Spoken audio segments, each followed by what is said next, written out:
Una persona ya. Estuve 5 días aquí. Pero me encanta. Escroto. Y con el libro.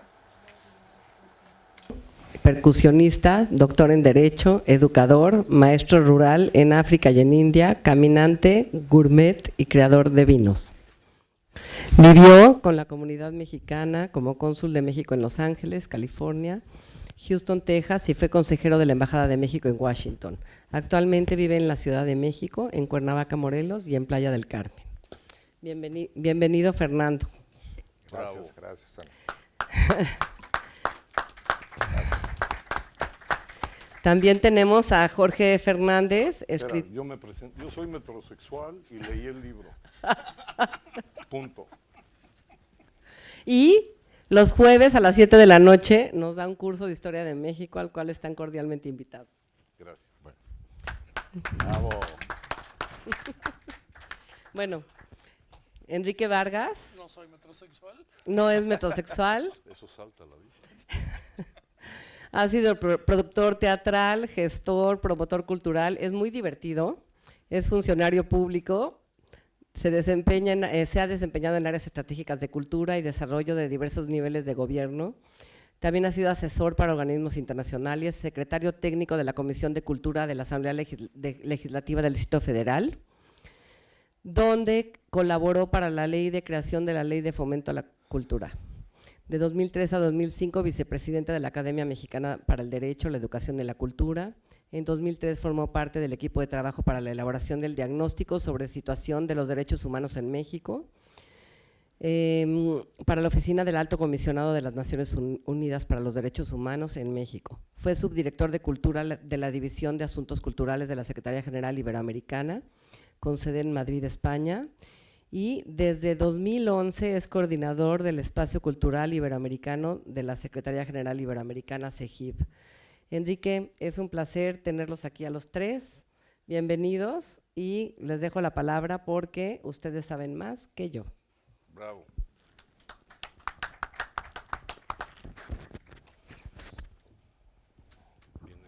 Gracias. Arrancamos.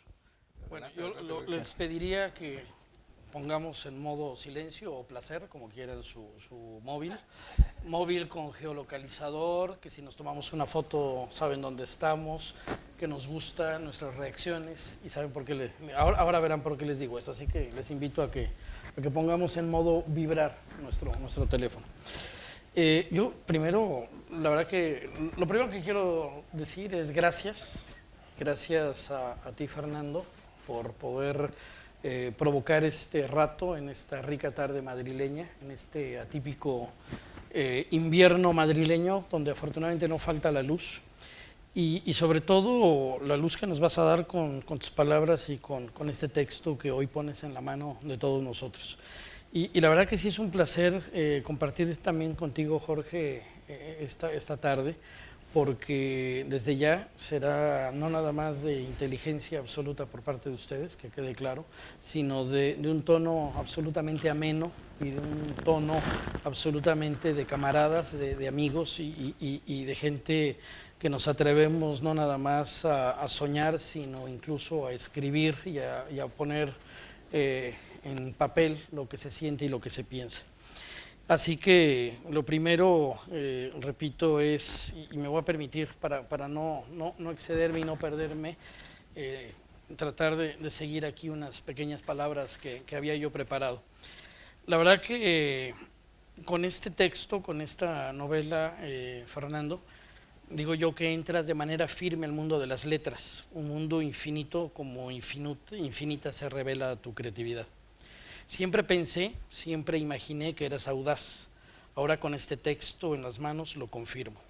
Después de leerte estoy convencido que tu propuesta literaria, además de amena, inteligente, bien construida y con una narrativa espléndida, provoca, motiva, entusiasma y en mi caso me lleva a reflexiones que a veces pasa uno de lado.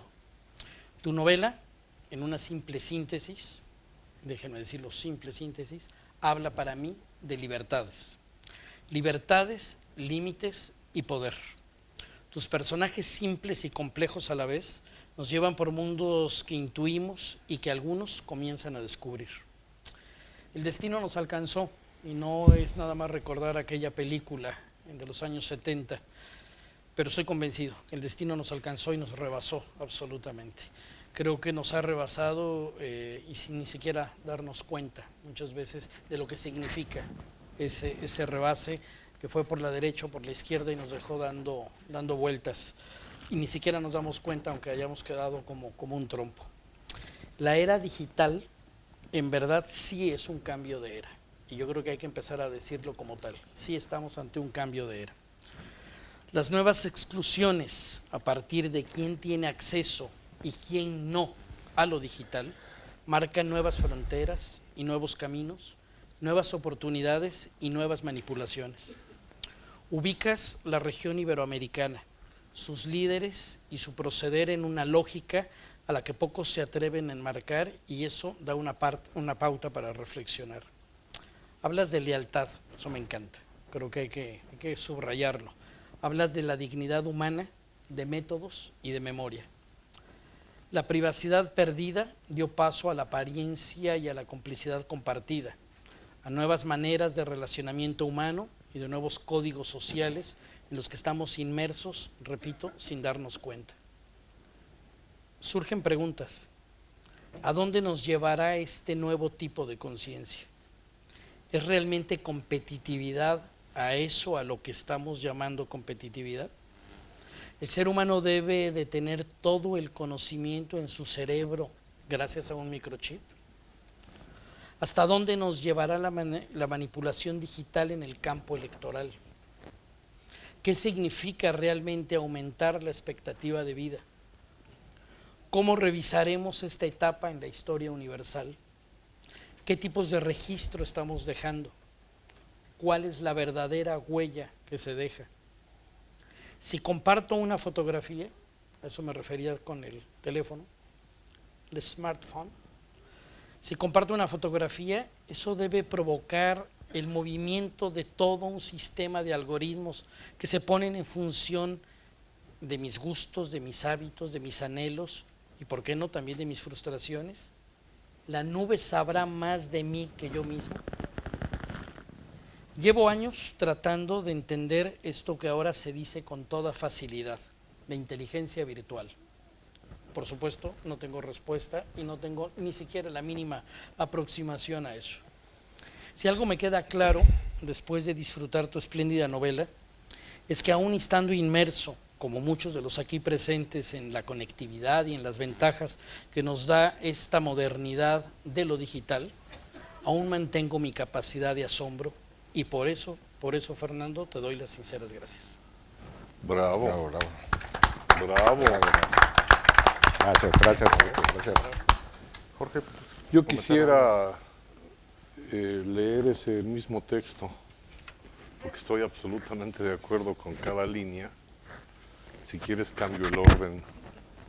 Agregaría también la palabra donde mencionaste lealtad, la integridad. Los personajes están siempre revelando una integridad que es una cualidad difícil de encontrar hoy en día. A ver, les voy a contar. Esta novela primero me llegó por vía electrónica, que tiene que ver con el tema, es decir, yo empecé a leer en pantalla, luego llegó en papel, y la experiencia de pasar de pantalla a papel en la lectura de una novela no me había tocado. Y entonces creo que me empecé a debatir por pensar, bueno, pues creo que me gusta más en la pantalla y por ende ya soy muy moderno, porque además podía leerla en la laptop y podía leerla en el teléfono. Y luego la novela desapareció. Después descubrí que es que uno de mis hijos, que son los que se supone pertenecen a la pantalla, son devoradores de papel. Entonces resulta que ahora los ancianos en la casa son ellos, y al que regañan y al que tratan de poner en orden es a mí. Los que comen sano son ellos. Ellos y la pantalla se supone que saben lo que a mí me gusta y lo que no me gusta. Yo seguí feliz entonces con la pantalla, pero luego te comenté que quería leer, que si me lo... No. Y entonces reapareció el ejemplar en papel.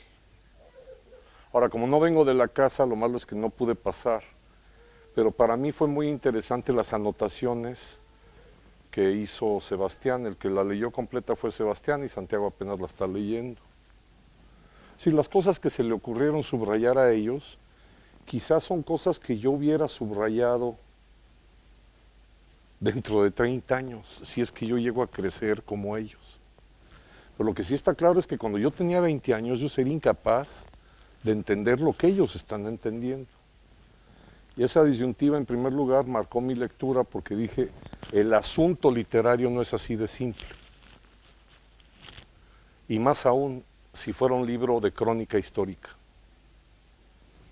Entonces, el primer mérito que tiene esto es la forma en la que logró aterrizar candidez, personajes palpables. Es decir, son absolutamente creíbles.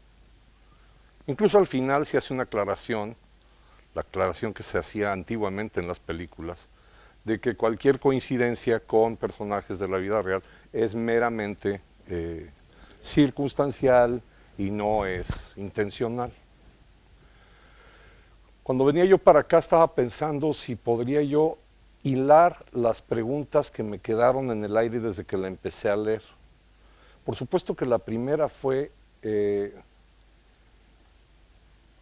quién es y cómo nos conocimos, porque apenas nos estamos viendo en persona por la segunda ocasión.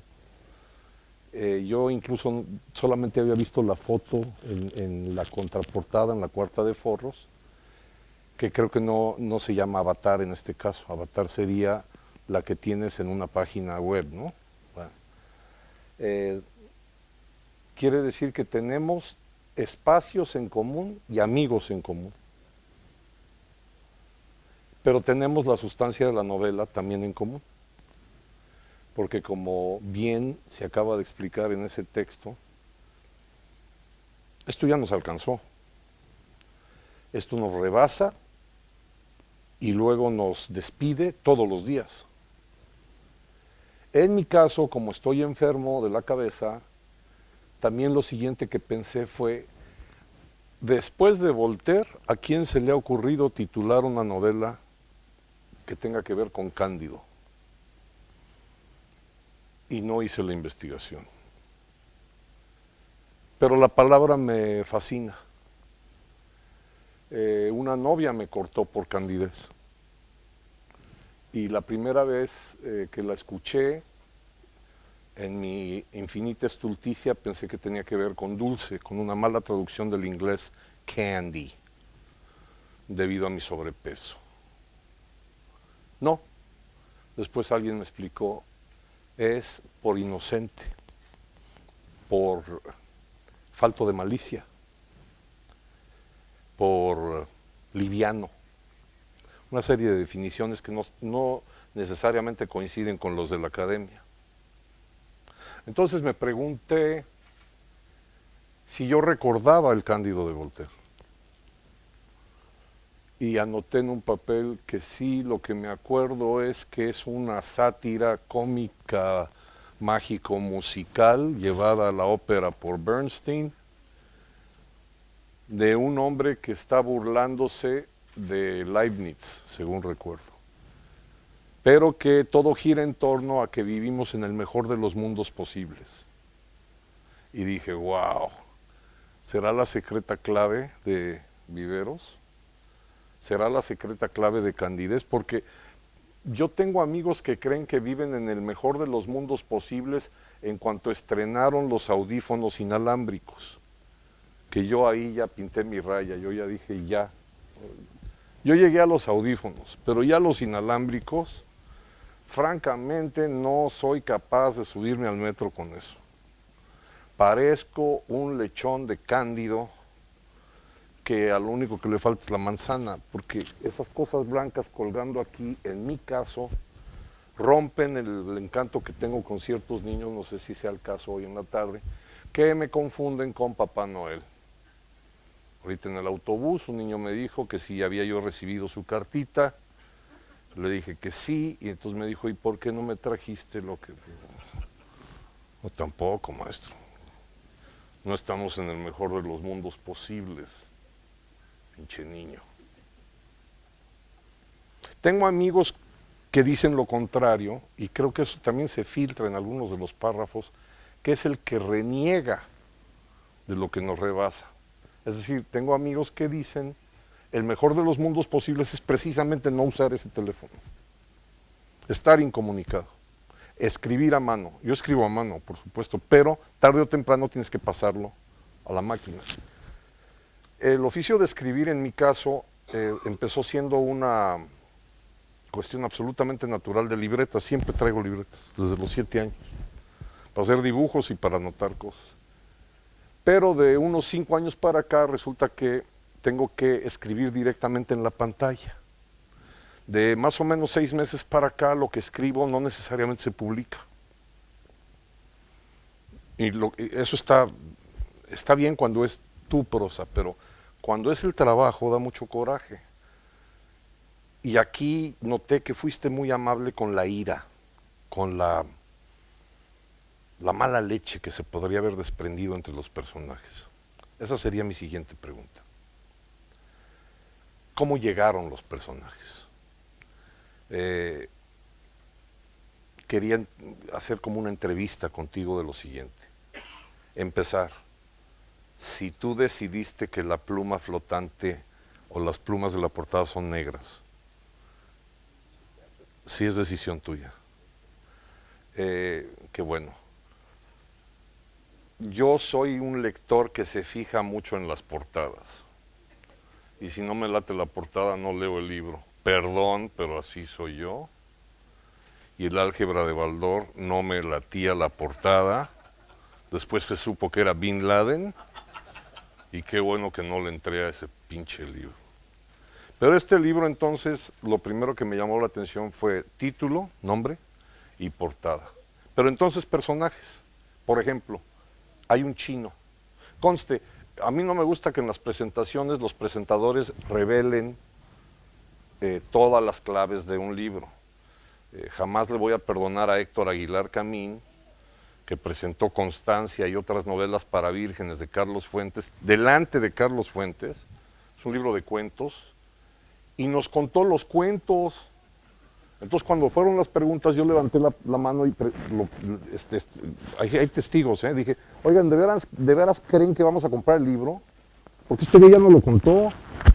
Entonces, yo no vengo aquí a contarles el libro, pero sí a hacer preguntas claves, como por ejemplo el chino. Es decir, ¿tú entrevistaste a estos personajes? ¿Se sentaron en un escritorio y les dijiste si dan o si no dan el ancho? ¿O son voces que se desprendieron de la reflexión? Ahorita nos vas a decir tú. La otra cosa es que evidentemente, como ya lo mencionó nuestro estimado y muy admirado amigo, tienes oficio. Entonces, el conflicto de los personajes se resolvió evidentemente porque has estudiado literatura y tienes cuadrículas de quehacer literario. Pero me pregunto si te provocó esto de desvelos y si te provocó tener que leerte en voz alta. Hay párrafos en donde yo casi apostaría que sí te leíste en voz alta, que te escuchaste la voz para ver si es creíble lo que quedó en tinta y que a lo mejor corregías de acuerdo a lo que sentías al oírte. Y el nudo de la trama también creo que se quedó en una especie de estado como para ser retomado. Es decir, yo creo que esto te va a dar mucho más. Es decir, no Candidez 2, pero que sí creo que en la siguiente novela va a haber algo de esto. Esto te va a acompañar o nos va a acompañar como lectores a lo largo de lo que será, espero, una larga carrera literaria, por lo cual te felicito de entrada. Pero sí me gustaría que nos contaras estas cosas. cómo entrevistaste a los personajes, si es que los entrevistaste, cómo llegaste a ponerle el título después de Voltaire, que por cierto Voltaire siempre negó que era el autor de Cándido. No sé por qué lo negaba, yo creo que era parte del juego. 3, la pluma negra. Si no fueron entrevistas con los personajes, entonces ¿cómo se desprendieron de la reflexión? 5, si esto todavía te va a dar para más, que yo creo que sí. Y luego, si escribiste en voz alta, si escribiste a mano, si escribes de pie, o si hay aquí también cosas que soñaste y que las anotaste al despertar para desarrollarlas. Esas son mis preguntas. Si quieres te las voy haciendo una por una. Entonces tienes 10. Lo que sí es que les pido un aplauso, está aquí el autor, aprovechen porque tienen que comprar el libro y lo va a firmar. Así que, una vez presentado, ahora dinos. Muchas gracias. Yo, en primer lugar, quisiera agradecer a la Casa de México la amable invitación para venir a presentar aquí mi novela Candidez, a Jimena Caraza, a Susana Pliego, que amablemente me invitaron, después de leer la novela, me invitaron a presentarla aquí. En segundo lugar, quiero agradecerle a estos dos queridos amigos que hayan tenido la gentileza de darme la alternativa, siendo ellos dos grandes figuras del toreo. Hombre. El del toreo literario, como Yo ya soy un toro Jorge Fabrizio Hernández. del peso. Él ha escrito muchas veces, lo ha comentado, que escribir es historiar. Él Sí, después nos dará sus razones. Y también, bueno, mi amigo Enrique Vargas, que también es un torero de las relaciones culturales iberoamericanas, donde también hay muchos toros de Miura que hay que lidiar y vaya que los hay. Y sobre todo a ustedes, pues darle la bienvenida, el agradecimiento, pues a estar en esta tarde madrileña, acompañándome a presentar mi libro, mi primera novela que se llama Candidez. Y el título de la novela, Candidez, para empezar ahí retomando las preguntas que amablemente me hace Jorge y Enrique, podría maridar muy bien con mi calidad de escritor tardío, porque escritor tardío, bueno, pues es esta extraña categoría que a veces se mencionan de las personas que hemos hecho algunas otras cosas en nuestro curso de nuestra vida, y que después de los 50, 55 años, pues decidimos empezar a publicar lo que habíamos nosotros acumulado en el curso de nuestras vidas. Ejemplos exitosos de esto, pues hay varios, vimos Saramago, Daniel Defoe, Sam Savage, Manuel Gutiérrez Aragón, que han hecho sus actividades, ¿no?, personales, pero que después deciden empezar a publicar, con mucho éxito, por cierto. Y entonces, yo no sé si esté de acuerdo en esta categoría de los escritores tardíos. Yo creo que las cosas suceden cuando tienen que suceder, en el momento preciso. Lo importante es no perder la conciencia de cómo vienen los procesos y concretarlo y hacerlo para evitar que el tiempo, que la vida se nos escurra como agua tibia entre los dedos de la mano.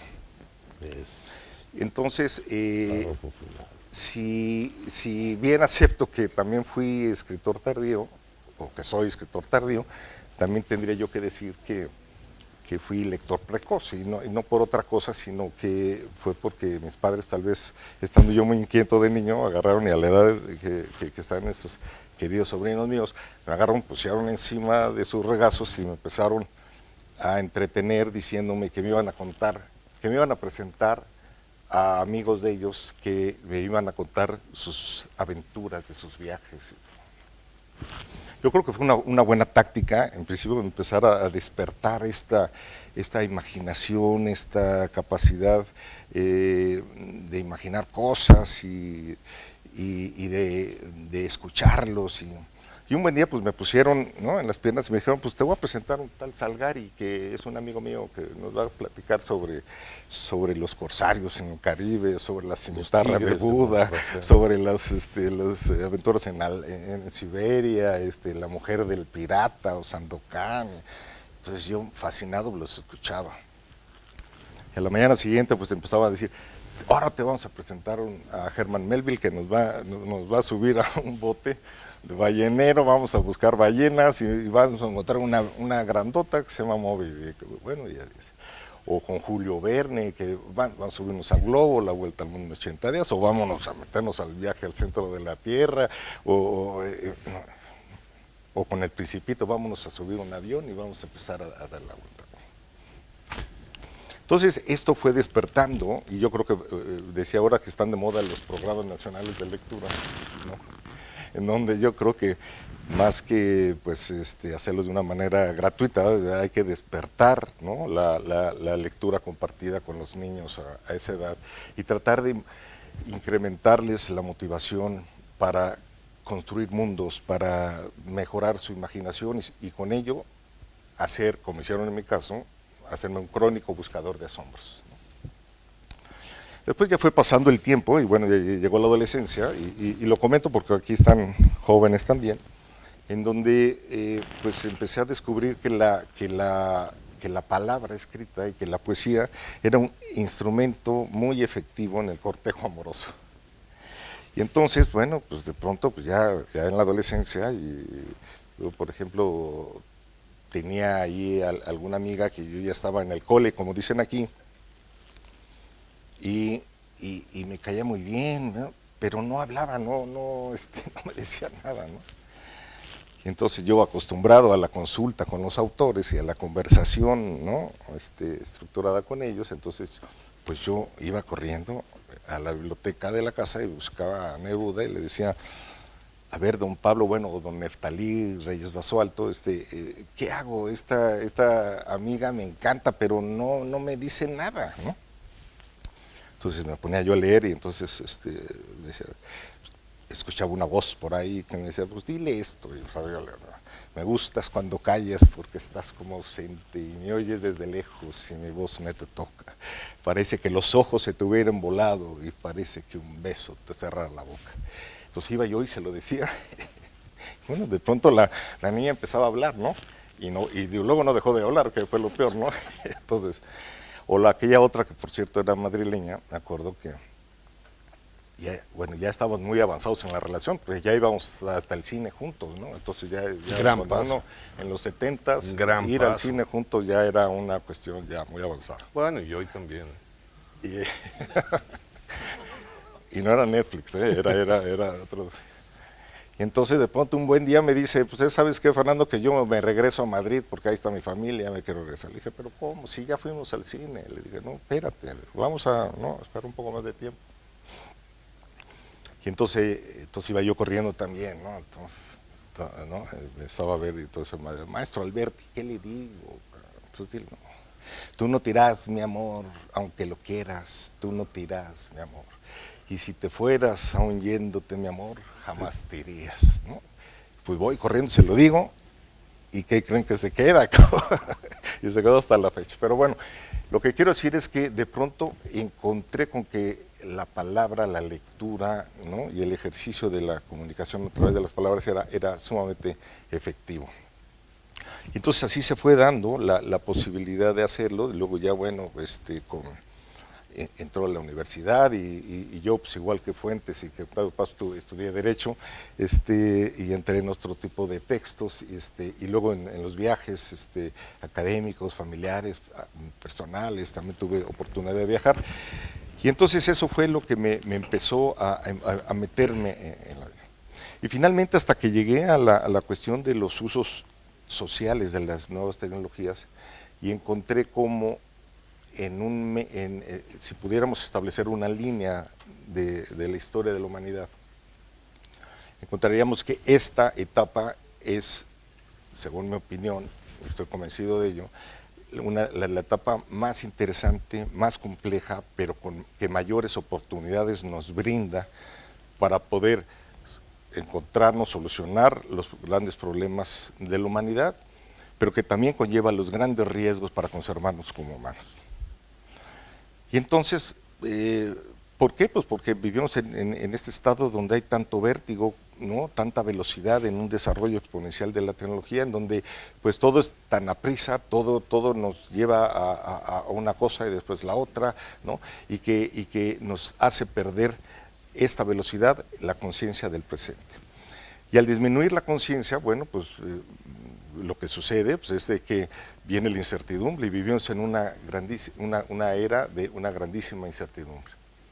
La incertidumbre nos lleva al estrés, el estrés nos lleva a la ansiedad nos lleva a un estado de hiperconsumo, el hiperconsumo nos lleva a un individualismo y todo eso marca directamente los patrones emocionales, los patrones de conducta, los patrones de consumo, los patrones de interrelación humana.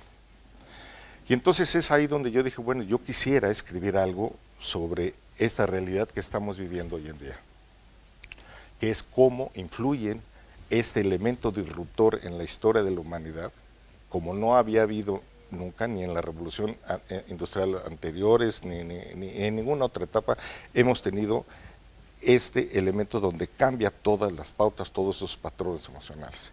Entonces, es ahí donde me surgió la idea de escribir esto. Y contestando tu primera pregunta en relación a esto, es ¿por qué le puse candidez? Candidez, bueno, pues porque candidez viene de la raíz etimológica candere. Candere quiere decir lo que alumbra. Viene, pero es la misma raíz etimológica de candelabro, de candela, ¿no? de candidez. Y entonces en este sentido, en donde existe tanta incertidumbre por el vértigo que estamos viviendo y que afecta todas las relaciones sociales, en donde todas las relaciones se han vuelto relaciones de costo-beneficio, relaciones superficiales, sin compromiso, donde vivimos en un esquema donde todo es efímero, como diría Bauman, todo es fluido, todo es líquido.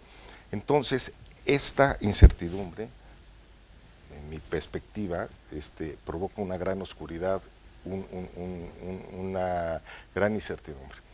Y entonces es por eso que candidez, siendo lo que alumbra, yo dije, bueno, pues es una manera de decir que los personajes, protagonistas secundarios que se manejan aquí, es una manera como los mismos personajes, envueltos en esta burbuja de espejismos, de ficciones, de relatos y autorrelatos, ¿no? que se hacen, alumbran con candidez la oscuridad de la incertidumbre que se vive en los tiempos hipermodernos.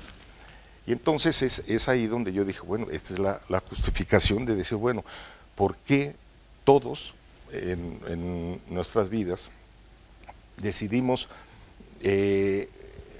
fijarnos estos espejismos, decir cuáles son nuestros relatos, construir nuestros propios personajes? Todos construimos un personaje propio, todos estamos en la construcción de nuestro propio relato, y relato que a veces nos hacen creer y relato que nosotros nos construimos, pero con una candidez. Y entonces usé el término candidez con dos sentidos, un sentido de alumbramiento, de esta oscuridad a la incertidumbre, y por otro lado el sentido que tú mencionas, el sentido de la inocencia, de la candidez, de decir, de la buena fe, de decir, bueno, pues es que yo vivo, como todos nosotros, en medio de este vértigo, ¿no? de evolución, de nuevas tecnologías, de avances, de deshumanización en las relaciones sociales, pero lo que yo hago, y esta construcción de los relatos, ficciones, y espejismos que yo me hago, lo hago de buena fe porque es la manera de dar sentido a mi vida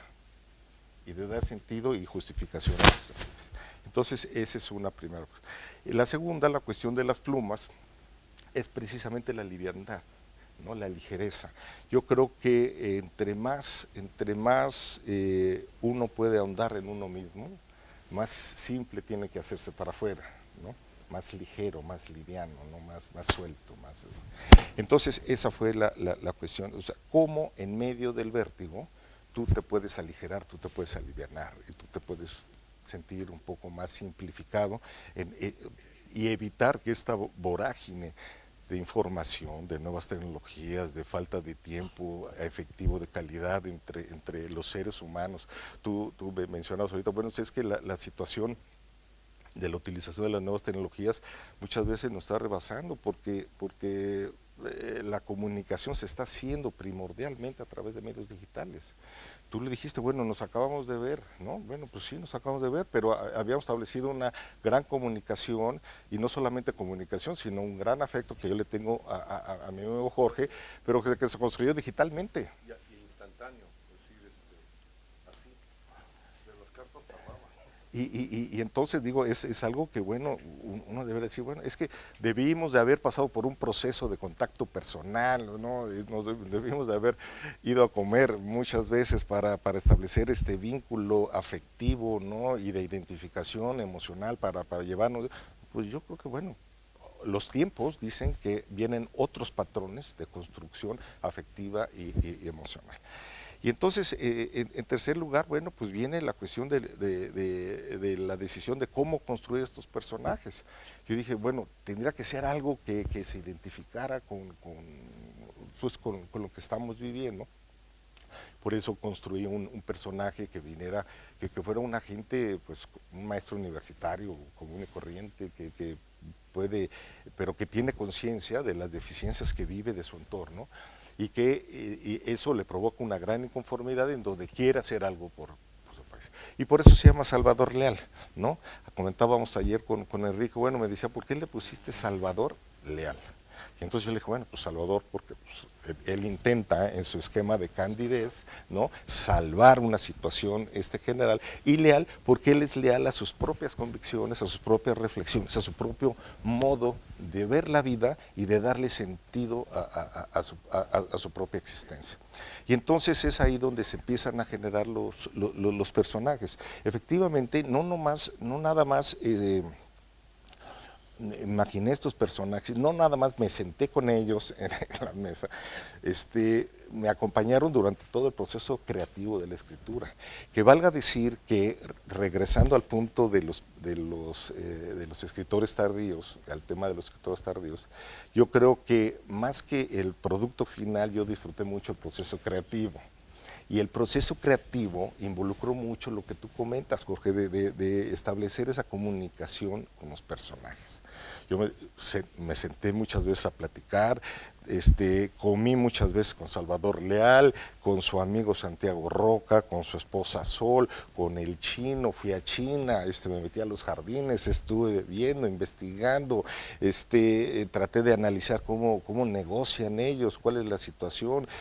Bueno, yo viví varios años en Estados Unidos y negocié mucho con ellos, entonces también sabía cuál era la manera de pensar entre los dos esquemas intelectuales, racionales, y sobre todo cuando involucran la construcción de intereses de dominación a nivel mundial. Entonces eso fue una especie de acompañamiento. Escribí a veces parado, fui a Cuba y me metí al hotel de los dos mundos, y me metí al cuarto donde escribía Hemingway, ¿no? Donde escribió varias novelas ahí, y vi que había un taburete así. Bueno, pues también me hice un pequeño taburete y escribía yo a mano también para hacerlo.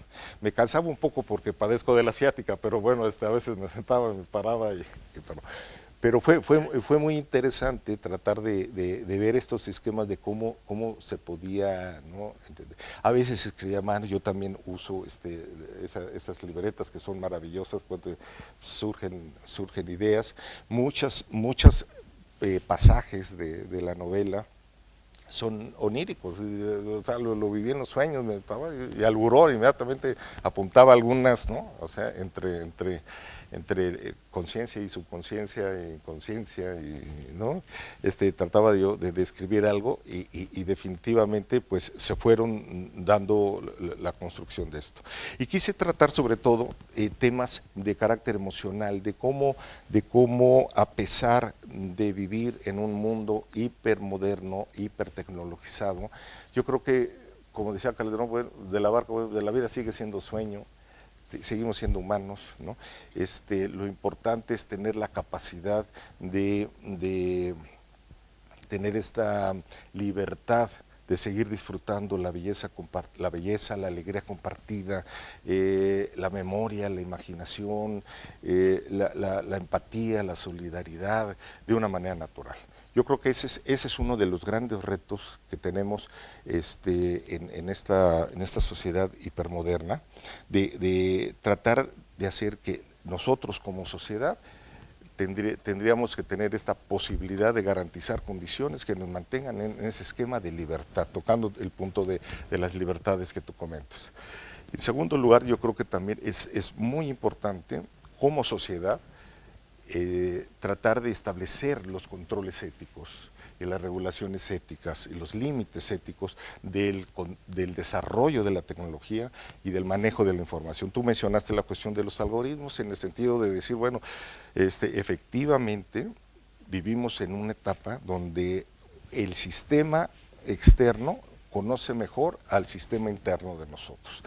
¿Cómo lo hace? A través de sensores biométricos donde nos pueden leer y nos pueden conocer mejor nuestras reacciones, para conocer nuestras emociones, nuestros sentimientos y el origen y destino de nuestras decisiones de consumo, principalmente qué compraríamos nosotros o qué quisiéramos comprar, y ellos se nos adelantan y nos promueven el consumo. Segundo, la posibilidad de que ellos conozcan este sistema, la posibilidad de asociación, o sea, con qué personas nos conviene relacionarnos. Y tercero, con qué personas o a qué esquemas políticos y gubernamentales nos conviene afiliarnos. Entonces, en un momento donde te resuelven, ¿no? o te propician, o te condicionan la posibilidad de limitar esa libertad de elegir a tus gobernantes, de elegir tu oficio, tu profesión, y de elegir con quién te vas a casar, o con quién te relaciones, o quiénes van a ser tus amigos, y elegir con quién, qué productos vas a consumir, pues entonces coincido contigo que el esquema de libertades se empieza a modificar. Y entonces, igual ya no son libertades acotadas, ¿no? Igual ya vienen siendo, ¿no?, una cosa todavía más allá, que es hacia donde nos estamos dirigiendo, y lo que la lectura de esta novela es lo que quiere provocar, que nos está llevando a decir que ya no estamos en un esquema de libertades ni siquiera acotadas, sino que estamos en un esquema de programación a través de algoritmos de las conductas humanas. Entonces, las conductas humanas pueden ser programadas por algoritmos y entonces así se va a ejercer nuestra libertad, ¿no? Bueno, las definiciones clásicas de libertad, desde Aristóteles hasta Kant, hasta Hegel, es de decir, bueno, es la capacidad de decisión que tiene un ser, ¿no?, un ser humano, de elegir entre varias opciones una acción determinada en función de su libertad, de su voluntad. Pero cuando la voluntad es afectada y condicionada por estos algoritmos, ¿no?, ya no decides tú.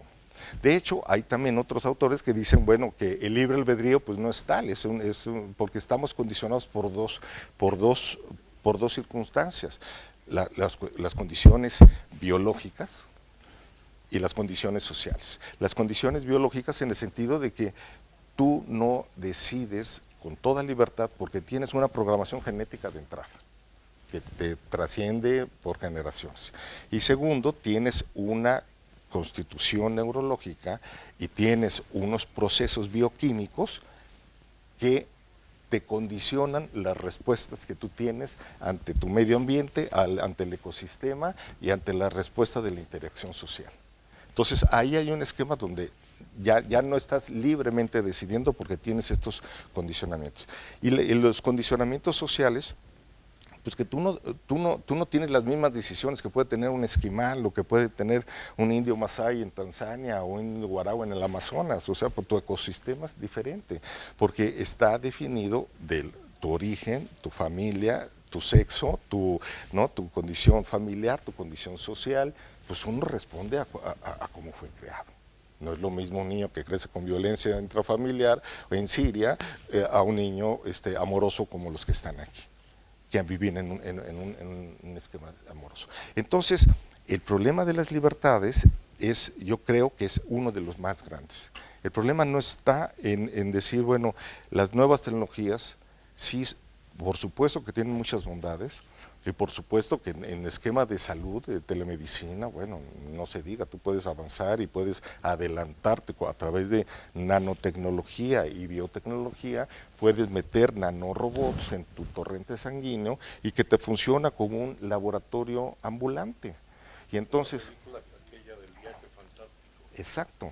Sí, nada más que aquí, en vez de una navecita Con Raquel Welch. con Raquel Welch, pues habría nanorobots Todo lo que provocaba eso, ¿no? que te detectaran que tu insulina subió, que tu colesterol subió y que inmediatamente no nada más se quedan ahí, sino que estamos aquí, te sube la insulina y mandan traer a la ambulancia, sin avisarte, ¿eh?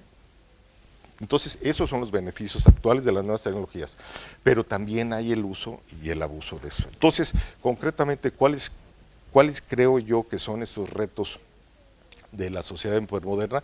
Como comentaba, darnos la libertad de poder seguir con la posibilidad de disfrutar esta belleza y esta memoria e imaginación de una manera natural.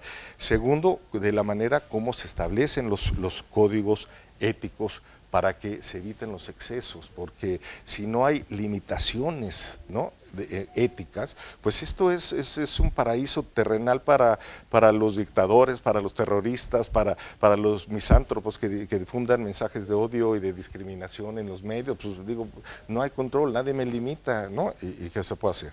Y cuarto, que a través de las nuevas tecnologías, no digamos, bueno, ahí están los algoritmos y pues ya no podemos hacer nada. No, sino que al contrario, se puedan hacer algoritmos vacuna, ¿no?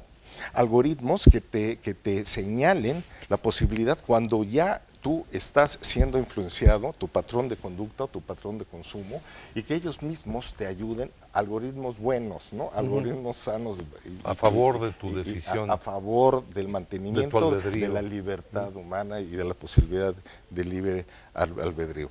Y después, finalmente, bueno, pues la libertad de desarrollar en los seres humanos la posibilidad de acceder y no acceder a las nuevas tecnologías.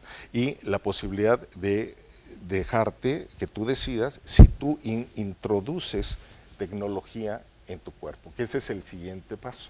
Porque ya con todo esto, en el momento que tú introduces un memory chip, ¿no?, en el momento en que tú introduces unas córneas potenciadas, en el momento en que tú introduces prótesis, que pueden ser obviamente no orgánicas y que no necesariamente tienen que estar pegadas a tu cuerpo, ¿eh? Tú te podemos hacer unas prótesis que estén en México y tú estás aquí en España. Fantástico. ¿No? Y que, Lo único que me falta. y que tú las controles. Y ¿no?, operarme el busto.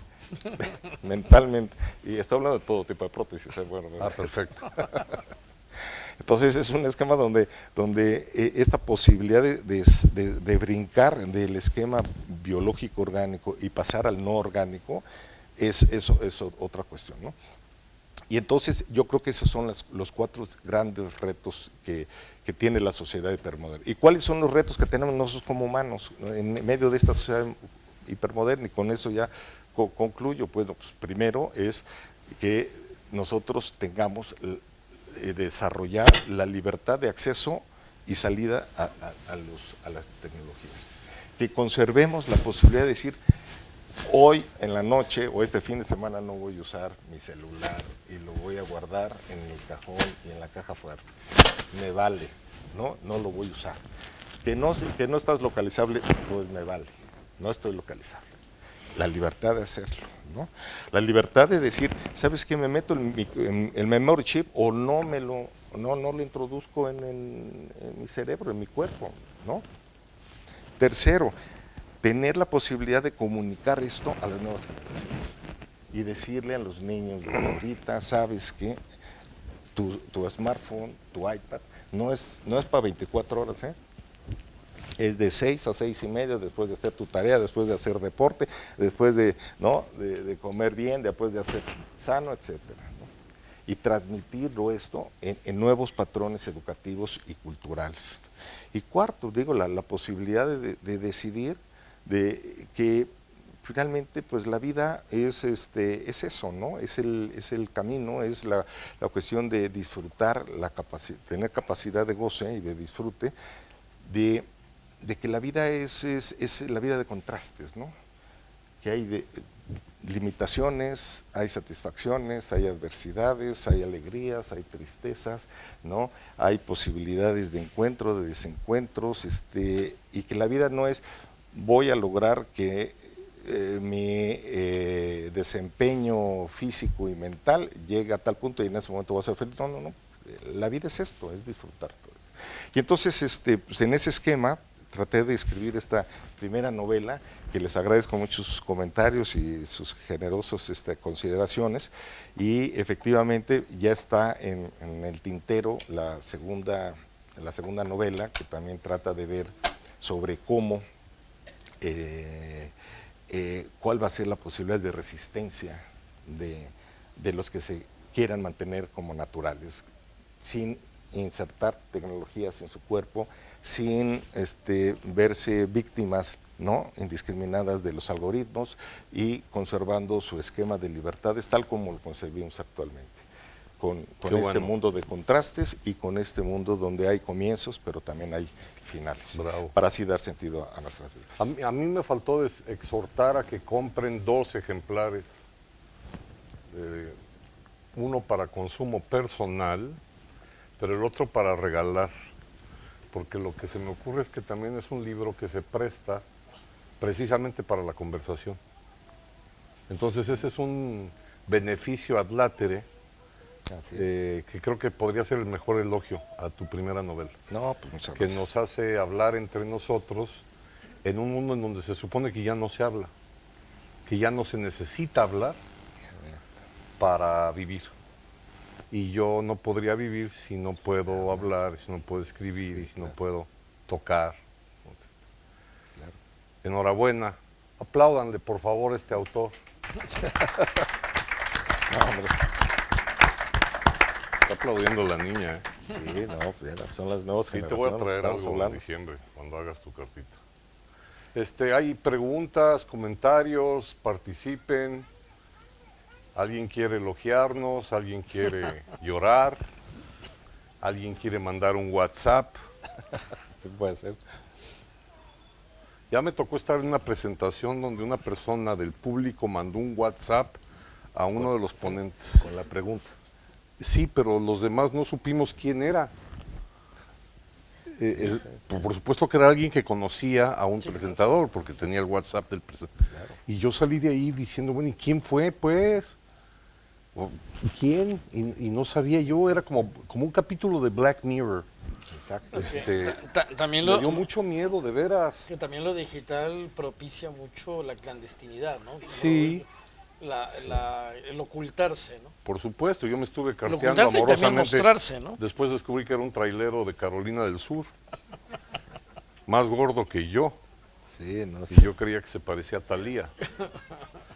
¿Alguien que quiera...? A ver, señor. ¿Está? Sí. Por romper el fuego, supongo que el primero siempre pues se tiene que lanzar, no sabe de qué va la cosa, cómo van a responder el resto de los ¿No podría hablar un auditores. poco más alto? Digo que sí, perdón, que por romper un poquito el fuego, que el primero tiene que hacerlo siempre y no sabe de qué va a ir este tema en la tertulia y demás, pero me parece que es un espacio tan íntimo que permite de forma espontánea manifestar pensamientos que a lo mejor son de pura obviedad. Y en este sentido yo le digo a nuestro crítico literario, en este caso Jorge, creo que eres, que yo venía pensando en comprar el libro para regalarlo. Y ahora se me ocurre que además de regalarlo, debo de comprarlo también, el segundo, para leerlo. Bien, esa es la primera impresión que me causa la velada. Y en segundo lugar, una de las cosas que tú comentas de que se construye un relato en función de todos esos espejismos que nos rodean, esa burbuja, y que cada uno va de alguna manera pues elaborando para fijar una especie de personaje en el que él cree que es y los demás le dicen que no lo es, o al contrario, cree que no lo es y los demás le dicen que es. La cuestión es, a mí me llama la atención muchísimo de las posibilidades que nos depara la tecnología, la era digital, esa era que nos ha sobrepasado, como el destino que decías tú. Bueno, pues es la posibilidad de reconstruir nuestro relato histórico, en el sentido de que, bueno, pues por primera vez somos protagonistas para poder modificar nuestro pasado. Podemos acceder a personas y ventanas que quedaron entreabiertas en nuestras vidas y volverlas otra vez a cerrar o a abrir en el caso que corresponda, o intentarlo con la misma incertidumbre con la que se nos plantea el futuro. Es decir, esas ventanas no sabemos a veces ni siquiera si están abiertas o cerradas. Sabemos que hay una persona que quedó ahí, hay un suceso que se produjo, cualquier evento en nuestro pasado que quedó ahí interruptus. Y en este momento la tecnología digital, o no digital, la tecnología en general, nos permite llegar otra vez a ese momento y interferir desde el presente en ese pasado que nos acompañará siempre.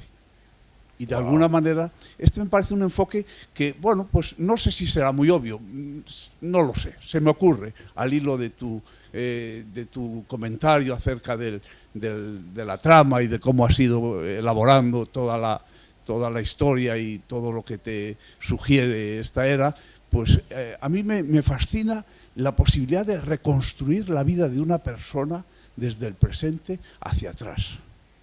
¿Podrías comentar algo esto, si te parece? Claro. Sí. Ese es un punto sumamente interesante y le agradezco que lo saque ahorita a la luz, porque es algo muy relevante la posibilidad, y lo menciono ahí precisamente entre diferentes opciones de ejemplos donde puede avanzar las nuevas tecnologías. Me permití utilizar el recurso de la memoria. La memoria, porque la memoria es vida, la memoria es la posibilidad de construir, como usted bien lo ha dicho, la construcción y la reconstrucción de un proceso histórico, personal y colectivo. Entonces, en la manera en donde la trama versa sobre la inserción de un memory chip, en donde se puedan organizar los recuerdos y donde se puedan acceder libremente a la información para la construcción de recuerdos, es precisamente esto vinculado a los algoritmos para promover decisiones, promover acciones y manipular emociones. Entonces, en el sentido en que se pueda ir reconstruyendo artificialmente, a través de estas nuevas tecnologías, la posibilidad de la memoria, de la selectividad en los recuerdos, para establecer canales y líneas psicológicas emocionales, de alegría, de tristeza, de enojo, de satisfacción, vinculados a cada uno de estos recuerdos, y así construir la personalidad, ¿no? Y los patrones de respuesta conductuales de cada quien. Pues yo creo que pues es algo que empieza a categorizar y a aglomerar las respuestas sociales y las respuestas individuales. Y entonces, y un punto que yo podría agregar es que algo que también provoca esta novela es decir, bueno, no nada más es un memory chip para la construcción o reconstrucción de un proceso histórico individual, sino que también es la posibilidad de construir un proceso histórico del futuro, no nada más del pasado, sino también del futuro. Y le pongo un ejemplo que también es muy importante. A través de las nuevas tecnologías, a través de la inteligencia artificial y de la robótica, el desarrollo exponencial que tiene esto y la convergencia de estas nuevas tecnologías hacen que sea indetenible por un lado, pero por otro lado que aumente la capacidad de ejercicio de estas nuevas tecnologías, y cuyo primera consecuencia sería el desplazamiento laboral. Por ejemplo, usted muy brevemente va a escuchar que ahorita en Singapur y en Tokio, en China, ya empiezan a circular los coches sin chofer, los coches automatizados que ya no necesitan una persona, un ser humano que los conduzca. ¿Por qué? Porque van a estar con Bluetooth unificados todos, los demás coches también, y entonces van a evitar los choques, las colisiones, el respeto de los reglamentos de tránsito, etcétera, en una ciudad inteligente donde ya todo se organiza de tal manera en donde ya no son necesarios los choferes. Entonces, usted imagínese cómo aquí, y eso también pasa en los médicos, Cuando usted va a un médico, y en 5 o 6 años esto va a estar ya sucediendo, usted da sus síntomas y a través de un software le dicen específicamente qué es lo que tiene, lo registra, lo meten a la nube, a la Big Data, y pueden establecer el tratamiento más adecuado con consultas de todos los medicamentos que hay en el planeta, meter la cuestión de todas las consultas y todos los antecedentes que hay para evitar algún efecto secundario, etcétera. El desplazamiento laboral que va a haber esto va a ser fundamental y va a constituir un segmento de población que les van a llamar los desplazados, los irrelevantes ahora, ¿no? Y entonces, en ese sentido, algo que nosotros debemos de ver, sobre todo para las nuevas generaciones, es que yo estoy seguro que nadie sabe ahora exactamente cómo va a ser la vida en el año 2030, en el año 2040, con este proceso de desarrollo tecnológico. Entonces, eso va vinculado al esquema educativo. Entonces, si no sabes cómo va a ser, a qué grado van a desarrollarse las nuevas tecnologías, ¿qué necesitan estudiar nuestros hijos? Nuestros hijos están estudiando algo que va a ser innecesario, irrelevante en menos de 10 años. ¿Y cuál va a ser el impacto psicológico que van a tener estos desplazamientos laborales al sentirse obsoletos ellos en su formación, en su capacidad? ¿Cuál va a ser el resultado psicológico?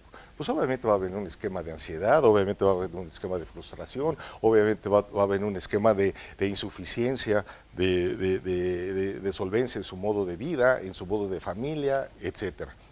Entonces, yo considero que hay dos cosas fundamentales que habría que poner énfasis ante esta situación. Uno, que el mayor problema va a ser la capacidad de adaptación que tengamos, nuestra capacidad psicológica de resiliencia, ¿no? De cómo enfrentamos esta adversidad, del vértigo de las nuevas tecnologías que avasallan los esquemas tradicionales, conductuales y sociales en los que hemos vivido durante los últimos tiempos. Y segundo, la capacidad de reinvención, de innovación en nosotros mismos. Porque aquel chofer que va a ser reemplazado por un coche automatizado, probablemente diga, bueno, pues me capacito o me capacitan y yo voy a ser ahora mecánico de esos coches. Bueno, puede ser. Pero ¿qué pasa si después esa actividad de mecánico de esos coches es reemplazada también por inteligencia artificial y dicen, pues ¿qué crees? Te capacitaste para hacer esto, pero ahora también está caducado. También vas a ser desplazado en esta nueva actividad. Así que reinvéntate otra vez. Y entonces va a ser una cadena de desplazamientos y una cadena de reinvenciones las que van a ser necesarias para enfrentar esto. Y entonces de esa manera vamos a construir y reconstruir el proceso histórico de nuestro futuro. Entonces nuestro futuro está condicionado a este desarrollo tecnológico que nos va a demandar primero mucha resiliencia, mucha capacidad psicológica para establecer, ¿no? una estabilidad mental que nos permita entender lo que nos está pasando sin desequilibrios emocionales, y segundo, pues la urgente necesidad de renovarnos y reinventarnos permanentemente. Y ahí sí vamos a tener que estar permanentemente reconstruyendo nuestro futuro histórico.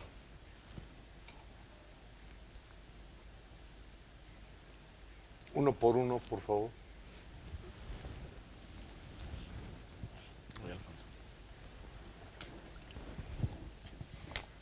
Bueno, gracias Fernando, gracias por la presentación, y la verdad que el planteamiento de la novela no he tenido oportunidad evidentemente de leerla, pero sí me recuerda o me ubica a reflexiones que autores actuales están haciendo y traduciendo a libros, ¿no?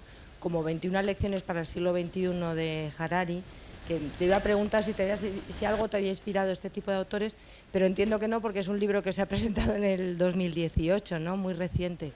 Pero sí agradecerte esta reflexión, que a gente que venimos de la generación del sacapuntas, del lapicero con sacapuntas, nos venimos adaptando en nuestra profesión y en nuestra vida diaria a las nuevas tecnologías que la tecnología ha llegado para quedarse y para evolucionar y para llegar mucho más allá, tal y como estáis planteando. Entonces, simplemente te quería agradecer esta reflexión, el traer a la conciencia que seamos conscientes que en nuestro día a día la tecnología ha de ser una herramienta para nuestro mejor vivir, pero no un medio de vida. Así que, bueno, quería agradeceros la presentación, que me ha parecido maravillosa de tus invitados, y el libro que me quedé con muchas ganas de leerlo. Gracias. Pues muchas gracias. Bien. Gracias, muy bien, muchas gracias. ¿Alguien más? Pues si no hubiera más. Pues otro aplauso para el autor, compren 2 ejemplares y que los firme. Enhorabuena. Gracias, gracias.